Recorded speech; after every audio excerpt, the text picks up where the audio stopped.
जी हां, भारत माता की जय पूरा देश कह रहा है और ऑपरेशन सिंदूर के बाद अब एक बार भारत का परचम पूरे दुनिया में लहरा रहा है। यह ऑपरेशन सिंदूर जो जिसने दिखाया कि भारत कहां से कहां जा सकता है, कैसे अपनी आत्मरक्षा कर सकता है। और देखिए, यही सवाल आज हम भी पूछेंगे। कई सवाल थे जिनका जवाब विपक्ष मांग रहा था और कई लोगों को भी जानना जरूरी था कि आखिर ये हुआ कैसे। लेकिन अब इसका जवाब मिल गया है, संसद में मिल गया है और तमाम सवालों के जवाब के साथ अब भी शायद कुछ सवाल हैं जिनका जवाब कुछ लोगों को चाहिए।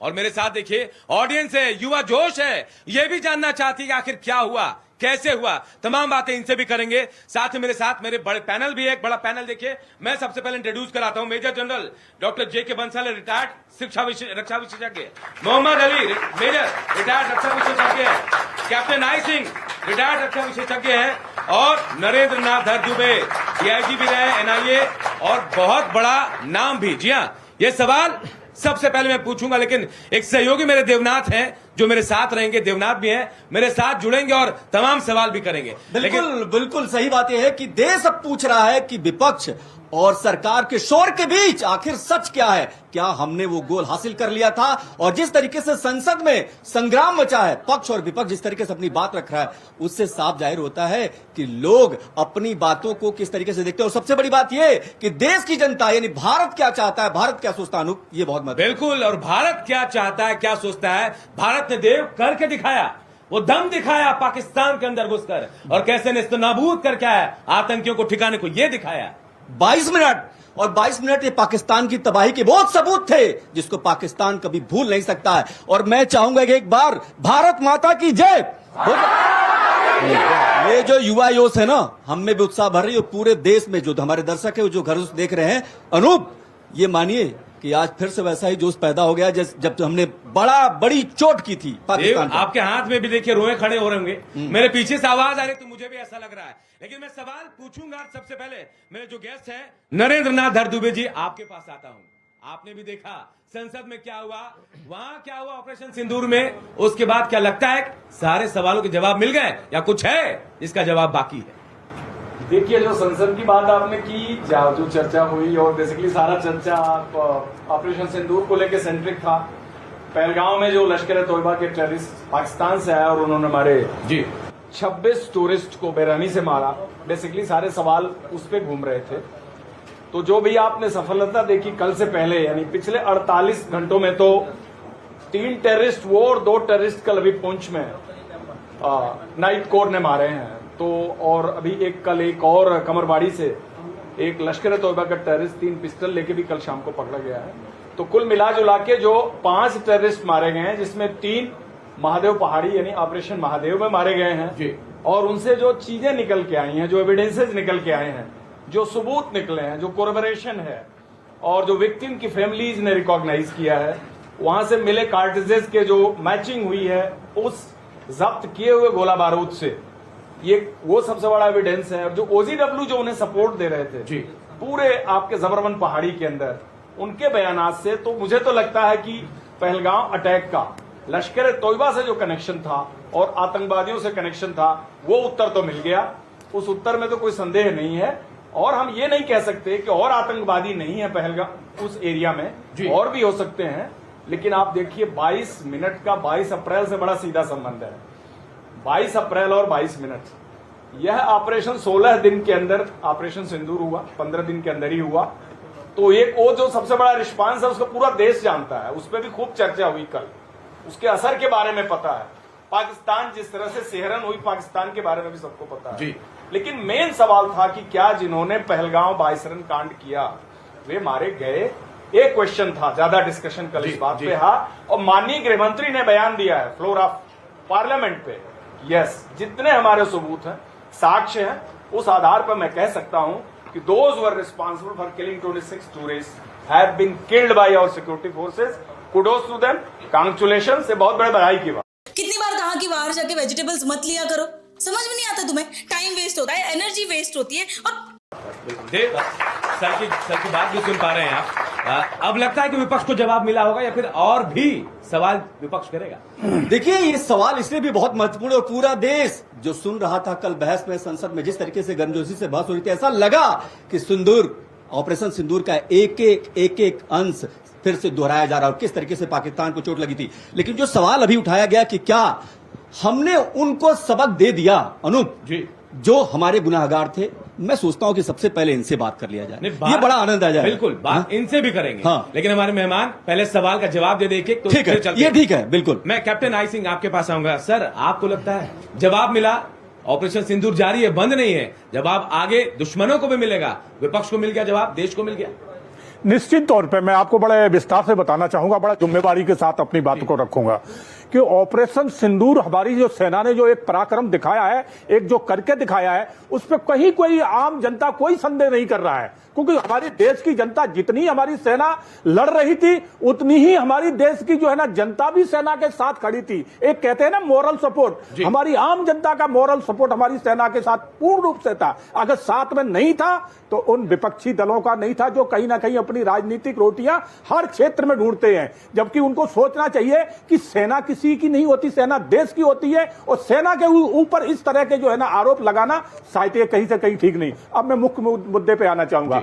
ऑपरेशन सिंदूर जब हमारे पहलगांव में हमारे 26 जो नागरिक थे, पर्यटन जो वहां गए थे, उनके ऊपर जिस तरह से कायराना हरकत करी गई, उनको जिस तरह से मारा गया, एक फैमिली, एक बच्चे के सामने, एक पत्नी के सामने उसके अगर पति को मार दीजिए, आप सोचिए उस पर क्या गुजरी होगी उस टाइम। एक पत्नी बैठी है जिससे उसके पति हस्बैंड का नाम पूछा जा रहा है, जब वो कहता है कि हम हिंदू हैं, बोले गोली मार दो। अब सोचिए उस पत्नी पे क्या गुजरी होगी उस टाइम, वो तो मरने से भी ज्यादा मर चुकी थी। तो हमारे देश के प्रधानमंत्री ने उसका तगड़ा जवाब दिया। उन्होंने तुरंत कहा कि गलती तो पाकिस्तान ने कर दी है, मगर हम छोड़ेंगे नहीं, आप कहीं भी छुप जाओगे, आप बक्से नहीं जाओगे।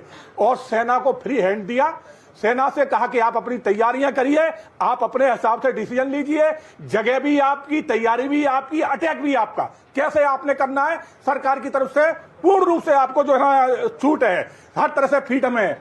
इसी तरह से जब हमारी सेना ने अटैक किया पाकिस्तान पे, आप देखिए कि उनके जो 11 हेडक्वार्टर थे, किसके, टेररिस्ट के, 11 हेडक्वार्टर में से 9 हेडक्वार्टर उनके मात्र 22 मिनट्स में ध्वस्त कर दिया था, छोड़ा नहीं था, पाकिस्तान को बिल्कुल नेस्त नाबूद कर दिया था। और तो और पाकिस्तान के जितने एयरबेस थे हमने हमारी सेना ने उड़ाए, उनके रेडार सिस्टम को हमने फेल किया, उनकी मिसाइलों को हमने फेल किया। और सबसे बड़ी बात यह है कि हमारे पास जो ब्रह्मोस है, ब्रह्मोस मिसाइल ने वो कमाल करके दिखाया कि आज दिन तक सारे देशों के पास उसका तोड़ नहीं है। और हमारा जो रक्षा कवच था, सबसे ज्यादा S-400 जो रसिया ने हमें दी है, उसने जो करके दिखाया इसमें कि पाकिस्तान ने हमारे पास एक साथ एक बार में 500 ड्रोन हमारे ऊपर भेजे हैं, मगर सबको नेस्त नाबूद ऊपर ही कर दिया। किसने किया? हमारी S-400 ने। और जितने भी हैं अटैक किए हमारी ब्रह्मोस ने। और ये किस लिए हुआ कि आज हमारे देश में जो प्रधानमंत्री है वो उसके अंदर इच्छा शक्ति है, वो कहता है कि अगर हमारे नागरिक को आप टच करोगे तो आप कहीं भी चले जाओगे, हम बख्शेंगे नहीं। उदाहरण आप देखिए, अभी केरला की एक नर्स थी जी, जिसको फांसी की सजा मिल चुकी थी, मगर नरेंद्र मोदी ने वहां कैसे क्या किया और उसकी फांसी की सजा रद्द करा दी। इसी तरह से आपने देखा होगा तुर्की में हमारे 5 सैनिक, रिटायर्ड नेवी के सैनिक थे, उनको भी वहां फांसी की सजा दी गई थी, मगर नरेंद्र मोदी ने उनकी फांसी सजा रद्द नहीं कराई, उनको सकुशल अपने देश घर ले आए। तो ये इच्छा शक्ति है एक हमारे प्रधानमंत्री की। और पिछले प्रधानमंत्री कैसे थे 2014 से पहले?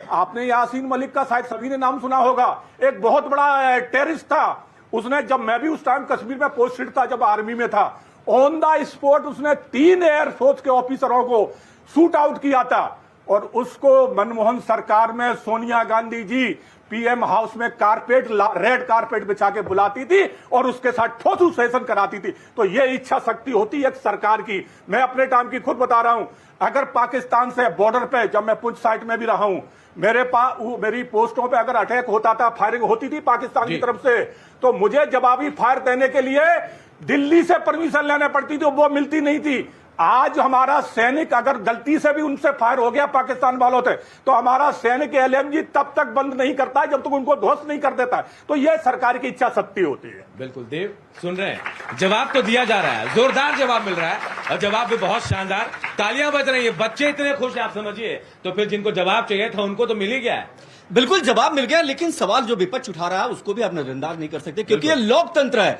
और यहां पर सबको अपनी बात कहने की आजादी है। लेकिन इस आजादी के क्रम में कहीं ऐसा तो नहीं है कि हम पाकिस्तान की आवाज बन जा रहे हैं, विपक्ष कहीं सुर में जो मिला रहा है। तो जाहिर सी बात है, इन सब सवालों के बीच आप अगले गेस्ट पे जाएंगे तो ज्यादा ठीक है। बिल्कुल, मैं आपके पास आऊंगा। मेजर मोहम्मद अली, रिटायर्ड रक्षा विशेषज्ञ। सर, आपको गूज बम आ रहे थे, घर में बैठे थे, ऑपरेशन सिंदूर हो रहा था, लग नहीं रहा था, पहुंचना चाहिए था मुझे वहां, कुछ रह गया बाकी? मेरे को वापस ख्याल आ रहा था जब मैं वर्दी पहनता था और मैं सरहद पे रह रहा था। मैं महज 30 मीटर की फासले पे पाकिस्तान की पोस्ट से, यहाँ पर हमारा झंडा और यहाँ पर 30 मीटर पे पाकिस्तान का झंडा। और 2003 की बात है ये, आज से 22 साल हो गए हैं इस बात को। और बिल्कुल ऐसी खुजली हो रही थी कि वापस वर्दी में जाओ, वापस सरहद पे जाओ और छक्के छुड़ाओ जैसे हम छुड़ाते हैं पाकिस्तान के। जी। अब आप देखिए,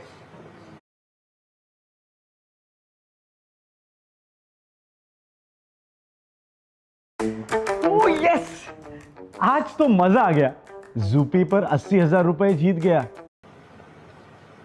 16 अप्रैल को फील्ड मार्शल आसिम मुनीर, तब जनरल साहब, chief of army staff of Pakistan, विपत्तिजनक घटिया बयान देते हैं वहां पर। क्या हिंदू और मुसलमान करते हैं पाकिस्तान के अंदर, टू नेशन थियरी की बात करते हैं जी।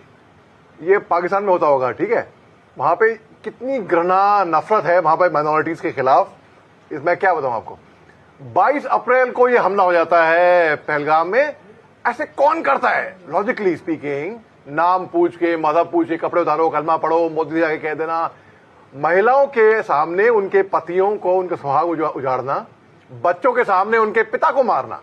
जाहिर सी बात है घृणा किसी की भी, कोई भी हो। अब हमने इंतजार करा, सही मौके का हम दाग लगाए, हमने जो इन पे डंडे बरसाए ऑपरेशन सिंदूर में, घुटनों के बल आगे था पाकिस्तान, घुटनों के बल। ना ही उनके पास पैसे थे, ना ही दमखम था, ना गोलीबारी असला था जवाब देने का। अभी रोता है क्या? ये तो बस शुरुआत है, क्योंकि ऑपरेशन सिंदूर पॉज हुआ है ना। बिल्कुल, आगे आगे देखो होता है क्या। बिल्कुल बिल्कुल देव, होता है क्या? अभी तो वक्त बाकी है, ऑपरेशन सिंदूर भी बाकी है, अभी चल रहा है और अभी बस रुका है, लेकिन थमेगा नहीं। मैं सर आपके पास आऊंगा, मेजर जनरल डॉक्टर जेके बंसल, आप रक्षा विशेषज्ञ और डीआरडीओ के डायरेक्टर भी रहे हैं। सर, आप तो दोनों जगह, डीआरडीओ आज भारत को कहां से कहां लेकर जा रहा है आप समझ रहे हैं, लेकिन आपसे जानना चाहूंगा, जो सवाल उठ रहे थे देश में, जिनका जवाब कल मिला, क्या वाकई सारे सवालों का जवाब मिल गया? देखिए, सारे सवालों के जवाब क्या, जो सवाल थे उससे भी ज्यादा जवाब मिले। और जवाब तो उसी दिन ही मिल गया था जब हमारी सेना ने अटैक करके उनके 9 ठिकाने ध्वस्त कर दिए। और वही हमारा टारगेट था। अगले दिन बिल्कुल क्लियर कर दिया गया था पूरे वर्ल्ड को कि हमारा जो है टारगेट हो गया, और चाइना को भी बता दिया गया था कि हम इसको एस्केलेट नहीं करना चाहते। उसके बावजूद जब पाकिस्तान ने हमारे शहरों पर अटैक किया तो हमने उनके सारे जो सुरक्षा जो एयर डिफेंस थे उसको खत्म कर दिया। उसके बाद भी जब उन्होंने दोबारा हिमाकत की तो अगले दिन 11 ठिकाने उनके बिल्कुल नस्ते नामूद कर दिए गए, जो कि मिलिट्री बेसिस थे, और आज तक भी जो है उनको वो रिपेयर नहीं करा पाए। कल भी प्राइम मिनिस्टर साहब ने कहा है कि जो वो आईसीयू में पड़े हुए हैं उनके एयर बेसिस अभी। तो ये हालात है। चाइना ने उनको वेपन दिए, आप चाहे PL-15 उनकी मिसाइल ले लीजिए, वो हमारे यहाँ पे आके ऐसी पड़ी रही, बेकार हो गई। उनके HQ-9 HQ-16 जो एयर डिफेंस सिस्टम चाइना ने दिए थे वो सब नस्ते नामूद, कोई कुछ बचा नहीं पाया। जबकि हमारा एयर डिफेंस सिस्टम, जैसे कि S-400 की बात कही, इसके अलावा जो हमारा आकाश एयर डिफेंस सिस्टम है, वो आकाश तीर, पृथ्वी मिसाइल जो, और बैराक 8, तो हमारा जो सुरक्षा कवच था, एयर डिफेंस बहुत अच्छा था। वो बहुत होने की जरूरत है आज की तारीख में।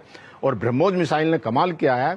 उसके बाद में देखे जो फिलीपींस ने हमको ऑर्डर दिए थे ब्रह्मोस के, अब जो है उसको ऑर्डर मिल रहे हैं, उनकी इंक्वायरी आ रही है। जो बाकी देश हैं, इंडोनेशिया, मलेशिया और चिली और साउथ अफ्रीका, UAE, तो सब के हो आ रहे हैं। जो आपने बिल्कुल डीआरडीओ की बात कही, अभी डीआरडीओ कितनी अच्छी तरक्की कर रहा है। हमने इंटरकॉन्टिनेंटल बैलिस्टिक, बड़े फख्र की बात है कि हमारे पास में अभी इंटरकॉन्टिनेंटल बैलिस्टिक मिसाइल है, जिसकी रेंज जो है अग्नि 5 की रेंज है 5000 किलोमीटर, जो कि हम उसमें के अंदर में है। तो हमारे पास में हर तरह की मिसाइल्स हैं, और जिसकी अभी जो बाकी देश हैं उन्होंने उसमें बहुत इंटरेस्ट दिखाया है। कहीं भी जो है जो युद्ध चल रहे हैं, जितने भी कन्फ्लिक्ट हैं, आप देख लीजिए इजराइल ने जो है अटैक किया, लेकिन अभी तक भी अपने बंधक नहीं छुड़ा पाए। 2 साल हो जाएंगे और हमने जो नस्ते नामूद कर दिए उनके ठिकाने, और जो बचे कुचे यहाँ पे आए थे आतंकवादी उनको मार के गिरा दिया गया। अभी जो ऑपरेशन महादेव, जो महादेव की बात है, महादेव के ऊपर में ही जो है कल एक लोकसभा में भी कहा था संस्कृतता स्कूल के, हमारे ऊपर में तो महादेव की कृपा है, पार्वती की कृपा है, उसमें पूजा जाता है कर्पूर गौरम करुणावतारम संसार सारम भुजगेंद्र हारम सदा वसंते हृदयारविंदे भवम भवामी सहितम नमानि। तो उस प्रभु, उस महादेव और शिव जी को हम प्रणाम करते हैं जो हमारी रक्षा करते हैं। अभी तक तो सिंदूर ही हुआ है, आगे जरूरत पड़ी तो शिव जी का तांडव भी होगा। तो भारत से जो है पाकिस्तान को बच के रहना पड़ेगा, और जो है तांडव भी होगा। जो परिस्थितियां बन रही है ऐसे, जैसे सर कह रहे हैं कि जो तरीका है पाकिस्तान का, ऐसा लग रहा है तांडव भी की जरूरत पड़ेगी तो तांडव भी करेंगे।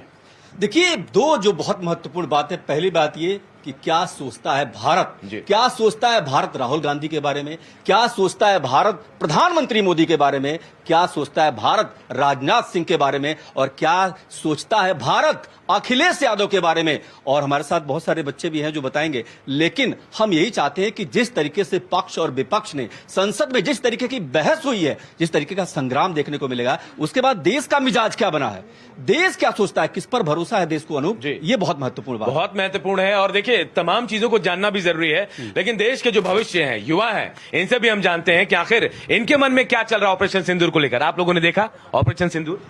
हाँ, क्या था मन में? लगा कि बॉर्डर पहुंच जाए? हाँ, गंदा लगा ऑब्वियसली, क्योंकि पहलगाम में काफी ज्यादा गंदा हो गया था। जोश नजर नहीं आ रहा है, जोर से बोलिए। मतलब पहलगाम में काफी गंदा हो गया था जी, और मतलब नहीं करना चाहिए था। ऐसा लगा आपको? ये अच्छा लगा जब अटैक हुआ उन पे, तो थोड़ा सा रिलीफ मिला। रिलीफ मिला? हाँ जी। अपने देश में जिस तरह से सिंदूर उजाड़ा इन लोगों ने, हमने नाम ऑपरेशन दे दिया और वहां जाके बहुत कुछ कर लिया। हाँ, क्योंकि उस टाइम पे सब ब्रूटली बहुत ज्यादा लोगों को बहुत अमाउंट 24 लोग, वो भी टेररिस्ट, जो ऐसी जगह पे, सेंसिटिव जगह पे गए हुए थे, उनके साथ कुछ हुआ तो सर ऑब्वियसली आप जाति पूछ के लोगों को मार रहे हो, लोगों के घर उजाड़ रहे हो, तो गुस्सा तो चढ़ेगा ही। देव, आपकी तरफ भी बहुत सारे बच्चे हैं। बिल्कुल अनूप, देखिए बहुत महत्वपूर्ण। और बच्चे, और भाई एक बार भारत माता की जय हो जाए। ये देखिए जोश ऐसे बनता है। और सबसे बड़ी बात ये कि दर्शक भी देख रहे हैं। बताए भाई, बता दो, पाकिस्तान को सबक सिखाया भारत ने कि नहीं? बहुत ही बढ़िया, तगड़ी तरीके से। कितना तगड़ा सिखाया? अभी भी कम ही है, हमें खत्म कर देना चाहिए। खत्म होना है? अरे और लोगों से बात करते भैया, खत्म करना है पाकिस्तान? हाँ जी, खत्म करना चाहिए, बिल्कुल खत्म करना चाहिए। अच्छा ये बताइए, आप भी यही सोचते हैं खत्म कर दो पाकिस्तान को? हाँ जी, खत्म कर देना चाहिए। तो देखिए, युवा पीढ़ी पाकिस्तान का नाम नहीं सुनना चाहती है, और यही वजह है कि वो चाहती है कि हर हाल में पाकिस्तानी कभी सर न उठा। चलिए, मैडम भी बैठे हमारे साथ, क्या बोलना चाहती मैडम? लोगों को लगता है ऑनलाइन रमी खेलेंगे तो पैसे डूब जाएंगे। Generally when this thing was going on, general भारतीय सभी चाहते थे कि हम पाक ऑक्यूपाइड कश्मीर को रीगेन कर लें। हम क्यों नहीं थोड़ा और आगे बढ़ जाते? हम क्यों उनकी सरेंडर से डर कर हम उनको सीज फायर क्यों कर दिया? ये मेरा क्वेश्चन भी है। ये रुकना नहीं चाहिए था। सर, मैं आप ही के पास आऊंगा। मैंने सुना है आपके बारे में कि आपने भारत के लादेन को मारा था। आप समझ गए होंगे गाजी बाबा। आप लोगों को पता है गाजी बाबा के बारे में? जानते हैं आप लोग? गाजी बाबा को सर की टीम ने मारा था, और देखिए यही वो शख्स है। आज बता दें सर, कैसे ठोका आपने? तो मैं ये बताना चाह रहा हूं कि देखिए, जो इंडिया में जो टेरर का जो तांडव हुआ है, बेसिकली वो 90s के बाद शुरू हुआ है। 90 की शुरुआत, और टेररिज्म, जो रेडिकल टेररिज्म पाकिस्तान स्पॉन्सर्ड, लेकिन उसके 10 साल पहले वो पंजाब में भी शुरू हो चुका था। 6 दिसंबर 1992 के बाद, बाबरी मस्जिद डिमोलिशन के बाद उसने अयोध्या भी विजिट किया। He entered Anantnag Kashmir and he was arrested on 39th day of his arrival inside India. Kot Balwal jail में रहा, तमाम उसको छुड़ाने की कोशिशें हुई, और जैसा कि हमारे आर्मी के अधिकारी ने बताया, 24 दिसंबर 1999 IC 814 हाईजैकिंग, त्रिभुवन इंटरनेशनल एयरपोर्ट काठमांडू से जब हमारा शैयारा उड़ा, तो उसको राजा सांसी इंटरनेशनल एयरपोर्ट अमृतसर में 49 मिनट रोका गया। then Lahore refueling, Al-Minat technical area, Dubai, and further flown to abandoned territory of Taliban in Kandahar, जहां से कि 31 दिसंबर 1999 को वो रिलीज हुआ। 2000 में वो जैश ए मोहम्मद की स्थापना करता है 20 जनवरी को बहावलपुर की गलियों से, और जिस जैश ए मोहम्मद की स्थापना वो 2000 में करता है वह जैश ए मोहम्मद आज 2025 में भी हमको ट्रबल कर रहा है। एक तो ये बात, ऑपरेशन सिंदूर ने पहली बार जो है जैश का सिटाडेल जो बहावलपुर मरकज शुभान अल्लाह को जो भारतीय सेना ने ध्वस्त किया, उसमें जैश का काफी काडर मारा गया जी। मौलाना को डेफिनेटली आईएसआई ने कहीं ऐसे सेफ जगह पे छुपा रखा था तो नहीं मरा, लेकिन फक्र की बात है उसकी बीवी, उसकी बहन, उसके बहनोई और जैश के 7 टॉप काडर फैमिली मेंबर उसके मारे गए। अगर पाकिस्तान, जिसका कि भारत ने एक पॉलिसी डिक्लेरेशन कर दिया है, अपनी वार पॉलिसी के अमेंडमेंट कर दिया कि any act of terror on Indians sponsored by Pakistan we shall consider as a state attack. Pakistan सरकार उसका हिस्सेदार है, इसीलिए पॉज बटन खाली दबाया है, बंद बटन दबाया नहीं है। और अभी जो सिंधु वाटर ट्रीटी पे आपको ऑलरेडी पता है। बिल्कुल। मैं अनूप, एक सवाल है मेरा, सबसे पूछता हूं। आपने एक बात कही कि राजनीतिक इच्छा शक्ति दिखाई दे रही इस देश में।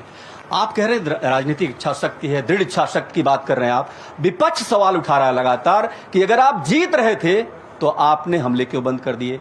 जब आप सब कुछ ठीक कर रहे थे, जब आप भारतीय सेनाओं के जरिए पूरे पाकिस्तान में तबाही मचा रहे थे, तो कौन सी दृढ़ इच्छा शक्ति थी जिसके चलते आपको पैर वापस खींचना पड़ा? पहला सवाल। दूसरा सवाल सर इसी से ये है कि क्या आपको लगता है कि भारतीय सेना को जो हासिल करना चाहिए, क्योंकि ये देश जानना चाहता है कि भारतीय सेना जो हासिल करना चाह रही थी, क्या पाकिस्तान से हमने वो हासिल किया? ये बहुत महत्वपूर्ण सवाल आपसे। बहुत अच्छा आपने सवाल लिया है और आम जनता को भी इसके बारे में जानना चाहिए। हमारी ऑडियंस बैठी है, इन्हें भी इसके बारे में जानना जरूरी है, और मैडम ने कहा है उसका भी जवाब मैं दूंगा कि बहुत अच्छी बात है। ऑपरेशन सिंदूर हमारा सिर्फ जो है ना, ये जो तैयारी की गई थी वो सिर्फ टेररिस्ट के हिसाब से तैयारी करी गई। हमारी पाकिस्तान से बाहर करने की कोई इच्छा नहीं थी, ना हमारी उनके लिए तो कोई तैयारी थी। हमने तो सिर्फ तैयारी वो करी थी कि जो हमारे अंदर घुस के आए हैं और यहाँ लोकल जो, क्योंकि बिगल लोकल सपोर्ट, आप किसी के गांव में शहर में जाएंगे तो जब तक आपको लोकल सपोर्ट नहीं मिलेगा आप वहां कुछ कर नहीं पाएंगे। बिल्कुल नहीं। तो इसी तरह से वहां जो लोकल उनको सपोर्ट मिला और उसी से उन्होंने जो वहां कायराना हरकत करी, हमारे पर्यटनों को मारा, तो वो जो है ना उसकी तैयारी थी। ऑपरेशन सिंदूर पाकिस्तान के साथ वार नहीं था, क्योंकि वार के हिसाब हमारे सीनियर मतलब इतना कुछ जो हुआ उसको आप वार नहीं मानते? हमने उनके तमाम जो आर्मी के ठिकाने उनको ध्वस्त कर दिया, आप ही ने कहा। इसको वार नहीं माना जाए, इसको क्या कहा जाए? हाँ। और ये सवाल इसलिए भी कि विपक्ष पूछ रहा है, तो इसलिए एक्सपर्ट के तौर पर आपसे जानना जरूरी है कि आखिर सच क्या है। क्या हमने जो हासिल करना था पाकिस्तान में घुस करके हमारी सेनाओं ने हासिल किया? और जो सवाल उठ रहे हैं दृढ़ इच्छा शक्ति पे जो आप बात कर रहे हैं, मैं उसी पे सवाल कर रहा हूं। अगर राजनीतिक दृढ़ इच्छा शक्ति ज्यादा थी तो पांव क्यों वापस लेना पड़े? किसके दबाव में? ये सवाल भी बहुत महत्वपूर्ण। निश्चित तौर पे मैं आपको बताना चाहूंगा, हमारे सीनियर जनरल साहब यहाँ खड़े हैं, काफी हमसे सीनियर हैं, तो मैं इस चीज को बताना चाहूंगा। वो बात जनरल साहब भी उस पर अपना ओपिनियन जरूर देंगे कि हमने जो तैयारी करी थी वो टेररिस्ट के हिसाब से की थी। जब दो देशों का युद्ध होता है वो तैयारी अलग होती है, उस हिसाब से हमें इक्विपमेंट इकट्ठे करना पड़ते हैं, उस हिसाब से सेना को हमें डिप्लॉय करना पड़ता है। तो वो हमारी तैयारी सिर्फ ये थी कि हमें टेररिस्टों को सबक सिखाना है, उनके जो हेडक्वार्टर है उनको ध्वस्त करना है, उनके आका कहां छुपे बैठे हैं हमने उनको निपटाना है। तो तैयारी ये थी। अगर पाकिस्तान के साथ हमें युद्ध करना होता तो वो घोषणा करना पड़ती और उस हिसाब से तैयारी करना पड़ती थी। तो जब हमने युद्ध विराम की अगर हमारी सरकार ने घोषणा की है तो हालांकि आजाद हो पुरानी सोच से, आजाद हो पहल उनकी तरफ से हुई है, व्हाइट फ्लैग लेके वो आगे आए हैं, उसके ऊपर हमारी सेना ने रजामंदी दी है। अगर युद्ध वाला होता तो जैसे मैडम ने कहा कि पीओके क्यों नहीं लिया, बिल्कुल हम पीओके के हिसाब से तैयारी करते हैं, और जिस दिन पीओके के हिसाब से तैयारी करेंगे उस दिन पीओके नहीं उसके साथ और भी हम लेके आएंगे, लेकर आएंगे। देखिए ये जोश है, लग रहा है पीओके आ जाएगा, कैसे लगेगा? जोश नहीं नजर आ रहा है। आएगा आएगा देव। सबसे बड़ी बात जो सर ने कही कि जैसे सुधरेगा नहीं जैश मोहम्मद, सर मैं कहूंगा वो 100 भेजेंगे, 100 के